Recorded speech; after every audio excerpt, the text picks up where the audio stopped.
Hola, bienvenidos a La Manzana Escéptica, un programa promovido por la Sociedad Secular y Humanista del Perú que busca popularizar la ciencia, sus teorías y contenidos en un lenguaje que esté al alcance de todos. En esta ocasión vamos a ver de qué manera llevamos la ciencia a la cultura popular. ¿Cómo hacemos una obra de teatro científica, una película científica? ¿Pueden los cómics o los superhéroes difundir las ideas científicas, ¿no? Y tal vez inspirar a las nuevas generaciones a hacer ciencia? Por eso tenemos como invitado a Daniel Subauste, que es ingeniero de sistemas, además de ser escritor y dramaturgo. Nos va a contar un poquito cómo hizo para llevar la ciencia al teatro. Buenas noches, Daniel, bienvenido al programa. Muchas gracias. ¿Cómo hace un científico, ¿no?, para llevar el interés por la ciencia al teatro? No es fácil, porque una de las cosas que ha ido ocurriendo con la sociedad, desde mi punto de vista, es que la ciencia ha comenzado lamentablemente a retroceder, porque la gente lo ve como algo difícil, complicado, generalmente aburrido, y sobre todo que no tiene un uso práctico. Entonces, ¿cómo hacemos para llevar la ciencia a la gente? Tenemos que lograr canales que sean cotidianos, por un lado, y demostrarle a las personas que en todas las acciones de su vida hay ciencia, y que en realidad el ser humano aprende mucho de la experimentación. Entonces no es un proceso complejo, no es un proceso aburrido, pero lo que ha ido ocurriendo es que la educación misma ha hecho que esto se vea así, y por eso hay mucho rechazo con la ciencia. Una de las preocupaciones es justamente qué canal usamos, y el teatro es ideal para eso, porque el teatro tiene una esencia que nos lleva a lograr una empatía entre el público que está viendo y el actor que está interpretando, y nos lleva a esa comunión en ese momento, lo que dure la obra de 1 hora, hora y media, donde nosotros estamos dispuestos a creerle al actor. Y ahí uno puede aprovechar para que la ciencia pueda fluir hacia el público. Y uno comienza a descubrir, realmente esto que yo hago en mi casa es ciencia, y lo estoy descubriendo ahí, solo que recién me lo están diciendo. Casi todo lo que hacemos tiene que ver con la ciencia y no es motivo, o no debería ser motivo de rechazo, sobre todo en la educación, ¿no?, que es mucho lo que está ocurriendo. Porque la ciencia ya está en las series, en el cine, pero no es común ver ciencia en el teatro, ¿no? Claro, la ciencia tiene un pequeño problema, y es que lo que usa generalmente el cine de la ciencia es la parte justamente más espectacular. Entonces se usa la ciencia muchas veces para generar que hubo un error en el laboratorio y salió un monstruo que va a destruir la ciudad y hay que combatirlo. Entonces la ciencia salta un poco la barrera de lo real y pasa un poco a formar parte también de la fantasía, ¿no? Se suelta un supervirus que contamina y convierte en zombies a la gente. Entonces la ciencia se usa en su parte, digamos, más cinematográfica, por decirlo de alguna manera. Lo que nosotros hemos tratado de hacer desde el punto de vista del teatro es llevarlo un poco más a lo cotidiano, pero también maravilloso que tiene la ciencia en lo micro, en lo hogareño, en lo familiar. También existe eso. Y la gente puede disfrutar de la ciencia en su día a día. Lo que pasa es que, o lo que ocurre es que estamos condicionados a pensar que la ciencia requiere de un conocimiento muy avanzado, y no es tan así. ¿Y por qué haya esta imagen del científico loco tan popular y tan persistente, ¿no? Al final, la ciencia en muchas películas hace de villano, ¿no?, en vez de salvar el mundo, ¿no? Claro, ocurre mucho y le ha hecho mucho daño a la ciencia, porque aunque no parezca, muchas de esas imágenes del científico loco que quiere conquistar el mundo, que quiere destruir el mundo, que va a cometer un error, hace que la gente tenga mucha resistencia a la ciencia, a que la ciencia entre en casa. Ocurre mucho con los alimentos, ¿no?, los transgénicos y toda esta discusión donde se rechaza automáticamente la ciencia, sin importar si hay un estudio o si hay pruebas. No, inmediatamente no, porque yo de niño he visto que esos científicos locos lo que hacen es eso, y el científico loco es una imagen muy fuerte y muy fascinante, porque es alguien que sin ningún rigor científico, porque es el científico loco, va a crear una máquina que me va a llevar al pasado, o me va a llevar al futuro, o va a conquistar el mundo, y no hay rigor científico, es casi como un mago. Pero en la era moderna ya la magia no está tan bien vista, previo a Harry Potter, por supuesto, claro, y el científico toma ese lugar, ¿no?, del villano. Y claro, yo creo que también hay este temor a lo desconocido, ¿no? El científico loco hace cosas de avanzada que la gente no conoce, ¿no? Y siempre es un laboratorio cochino y él está solo en un lugar grande. Obsesionado y metido en eso. Y normalmente uno a la hora que observa a los científicos no trabajan así, ¿no? Claro. Son laboratorios muy limpios y trabajan en equipo y suelen ser personas amables. Y pacientes. O sea, parte de la ciencia es esperar dentro de los experimentos el tiempo adecuado para que ocurra. Los científicos rigurosos, sus estudios toman mucho tiempo, ¿no? Porque hay que tener muchos datos. El científico loco es justamente lo contrario. Y eso justamente es lo que ha creado esa fascinación por ese personaje que es el científico loco con el cual yo puedo hacer lo que quiera. ¿Por qué? Porque si yo digo, por ejemplo, o uso un término científico que tanto nos fascina y uno habla física cuántica, entonces la gente va a decir, ¿qué es eso? Ah, bueno, estamos hablando del microuniverso. ¿Cómo? O sea, es una especie de magia, porque no conozco y me fascina. Y comienzo a hablar de las partículas y la gente queda fascinada por eso. A partir de ahí, un autor puede sacar eso y convertirlo en justamente lo que ocurre en las series de ciencia ficción, que en realidad no tienen mucho de ciencia, más de ficción, donde dicen, ¿no? Mediante un mecanismo de partículas cuánticas vamos a hacer que ustedes viajen al pasado y salven al abuelo. ¡Wow! Me lo creo automáticamente. Entonces, el tema que tiene la ciencia es que sus frases rimbombantes han sido tomadas en rigor para poder hacer que la gente escuche y diga, sí lo creo. Pero también hay personajes, digamos, hay científicos en las series que son buenas personas, que son superhéroes también, ¿no? Por ejemplo, Flash, ¿no? Que claro. Mediante el acelerador de partículas puede viajar en el tiempo, ¿no? Y claro, uno probablemente no puede viajar en el tiempo, pero por lo menos la actitud es científica, ¿no? Y se valora a la ciencia como algo que te puede salvar la vida. También como Star Trek, la serie Star Trek, ¿no? La ciencia viene a salvar a la tripulación, ¿no? Claro. Y también pueden haber científicos locos, de hecho también hay científicos locos, pero es esta herramienta, ¿no? Que puede ser utilizada para el bien o para el mal.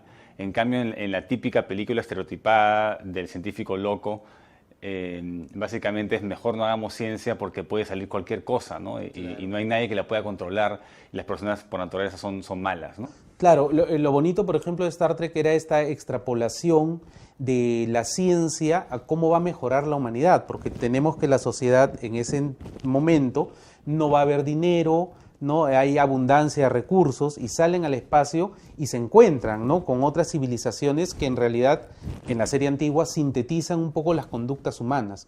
Ya en la serie más moderna ya están un poquito más variados. Sin embargo, hay un punto interesante donde también en la ciencia, porque está toda la época de los humanos que fueron mejorados, y ahí también entra la ciencia y es parte de la película, la segunda película de la serie, que trata de este superhumano que intenta vencer a la Federación, ¿no?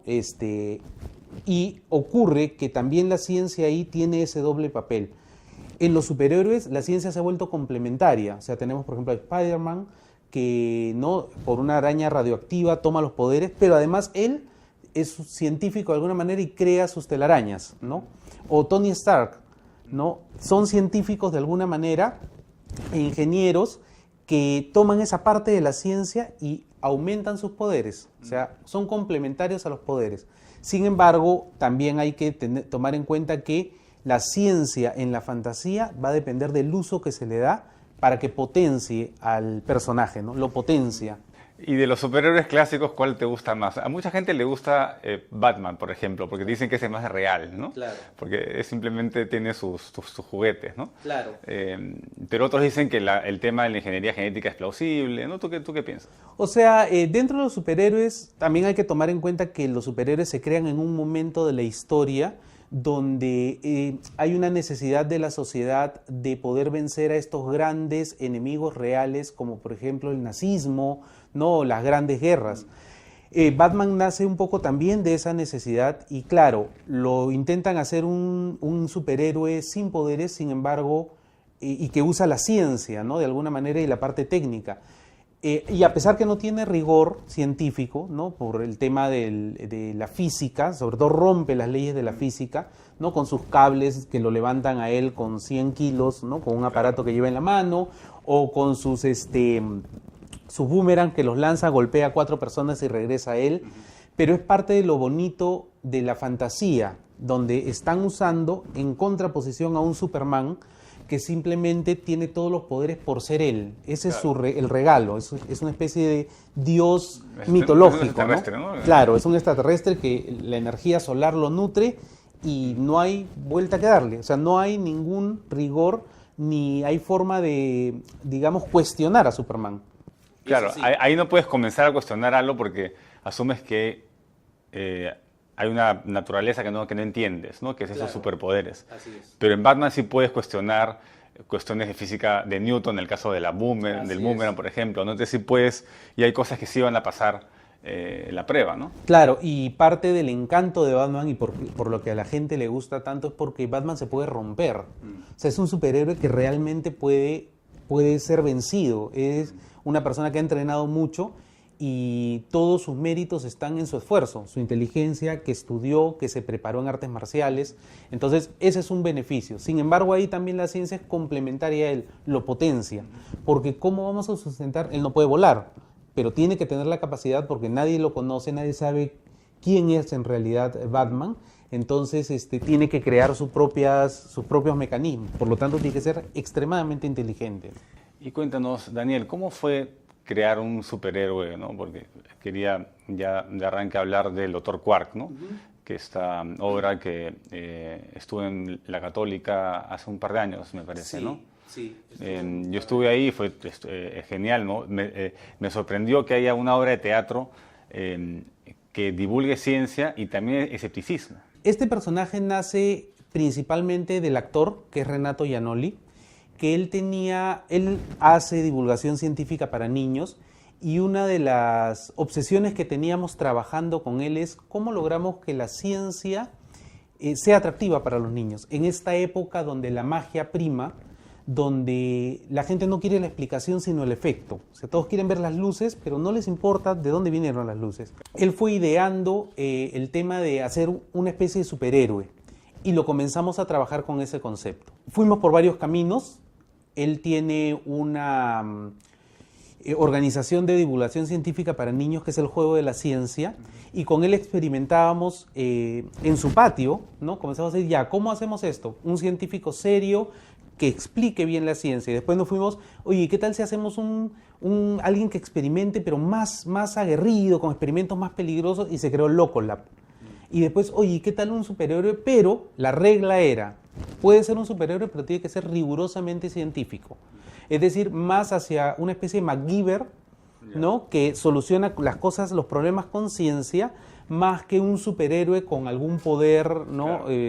Superior y misterioso que use la ciencia. Para que tenga el poder del conocimiento. Claro, o sea, Quark se basa un poco en la investigación, en el estudio. Queríamos un poco que esos valores se aprecien, ¿no? O sea, que una persona puede llegar a ser un superhéroe con su esfuerzo, estudiando, interesándose por su entorno y no necesariamente porque es bendecido de alguna manera especial, porque estamos un poco en esa época, ¿no? Las películas tratan de un niño que por algún motivo, herencia, magia, algo que no tiene ningún sustento del esfuerzo de él, es bendecido y es el protagonista. Y o tiene magia, o es un hombre lobo, o es un vampiro, ¿no? Todo está un poco hacia ese lado, porque una de las cosas que sentíamos nosotros es que el mundo estaba comenzando a avanzar hacia un oscurantismo, ¿no? Donde el conocimiento hay que despreciarlo y hay que ocultarlo y hay que vivir entre memes hasta que un día sea tocado por un dios y tenga un poder, ¿no? Entonces yo me merezco las cosas por ser yo, no por mi esfuerzo. Entonces, ¿cómo logramos que este superhéroe, ¿no? Que es el Dr. Quark, tenga un poco el juego del superhéroe, la doble personalidad, ¿no? Está, además el científico, porque es el científico y es el héroe. El científico es Renato, o sea, usamos el mismo nombre para que sea justamente lo más cercano a la realidad. Y bueno, se transforma, se viste del Dr. Quark, pero es con sus elementos de ciencia. Pero va a hacer experimentos para solucionar la búsqueda de la solución a un problema, con ciencia. Entonces, esa era la premisa, ¿no?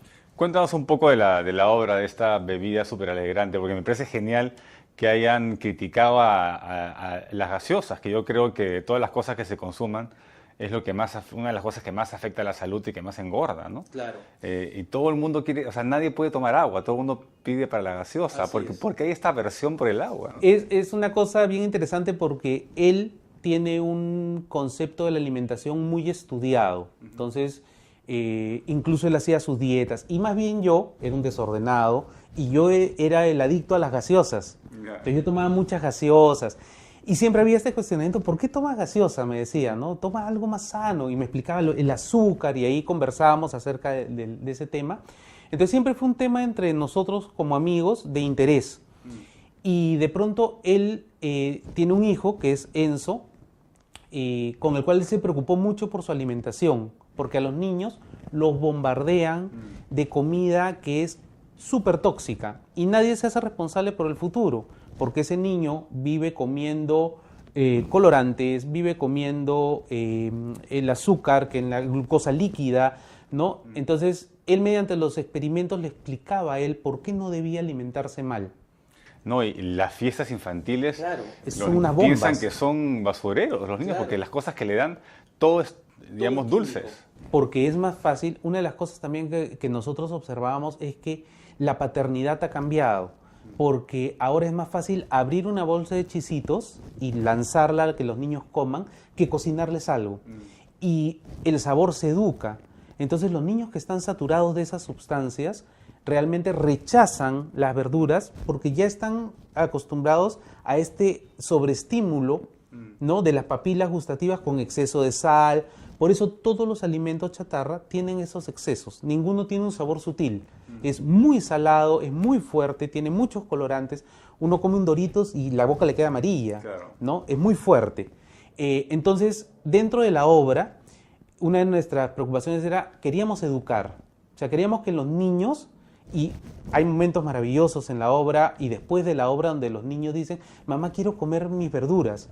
Y eso para nosotros era súper conmovedor porque era el objetivo. O sea, finalmente, aunque sea en ese espacio, lo lográbamos. Bueno, están indirectamente mejorando pues la vida de los peruanos, ¿no? El bienestar. Claro, de alguna manera. Sin salud no se disfruta de ningún otro bien, ¿no? Claro, y el problema es que justamente que sale en la obra, una de las cosas que yo me ponía a pensar es cómo estas empresas logran que los niños coman tanta basura y que los padres se las den cuando los padres son preocupados. No te tropieces, cuidado te caes, no pongas el dedo en el enchufe. Ahora come esta cochinada y toma esta azúcar. Entonces yo digo, eso es como contradictorio, claro, ¿no? O sea, la mamá se preocupa de que no se caiga, pero le embute los chisitos y la gaseosa. Entonces yo digo, lo estás matando, solo que lo estás matando más lentamente y por otro lado. Claro. Porque... No, está generando un hábito que le va a causar, claro, problemas y que después no pueden controlar. Y ahí se mueren de paro cardíaco a los 40 años. Así es, y y otros deterioros que tienen ellos en el cuerpo y además en la alimentación,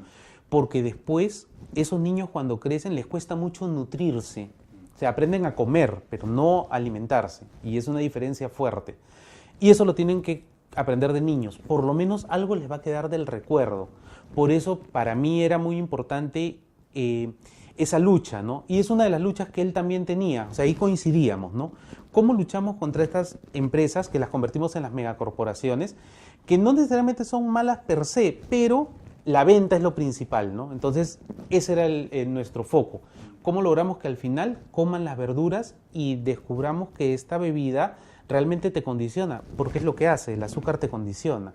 Y de pronto no puedes estar sin la gaseosa, no puedes. ¿Y cómo fue la experiencia de una obra más larga, como Dr. Quark en la Católica, a comparación de microteatro en Barranco, que también me contaron que son obras que duran unos minutos nomás, ¿no? Sí, las obras de microteatro duran 15 minutos y es un espacio muy íntimo. Lo bonito de microteatro para estas obras es que los niños estaban frente al experimento y es muy cómodo porque uno puede establecer un diálogo con ellos.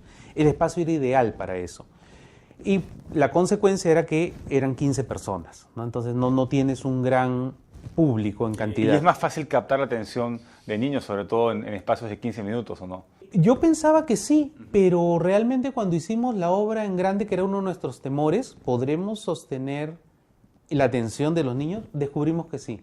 Y tiene que ver un poco con la unión de la obra, ¿no? Las obras de 15 minutos tenían al Dr. Quark y su asistente Minerva, que descubrían y resolvían problemas, ¿no? En la primera obra era la bebida superalegrante, que era el tema de las gaseosas y la alimentación. En la segunda era el tema de los miedos y los chamanes y la brujería, ¿no? La homeopatía y todo eso. Y la tercera era ya un tema de un poquito más de Navidad con la ciencia, ¿no? Cómo se podía también usar la ciencia para divertirse en una fiesta, ¿no?, navideña que principalmente que es, digamos, por esencia la fiesta de la fantasía, la fiesta donde la gente come desmesuradamente, ¿no? Y cómo lo podíamos llevar a un tema que sea más conmovedor, la parte más humana de ellos.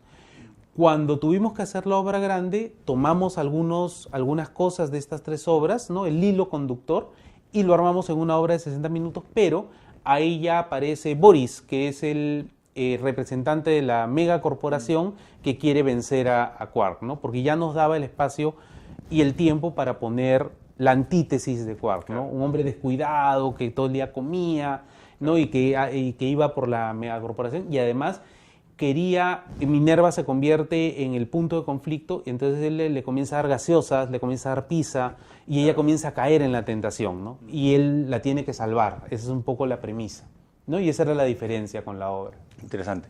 ¿Y hay una manera de poder revisar esas obras en línea? ¿Le llegaron a grabar?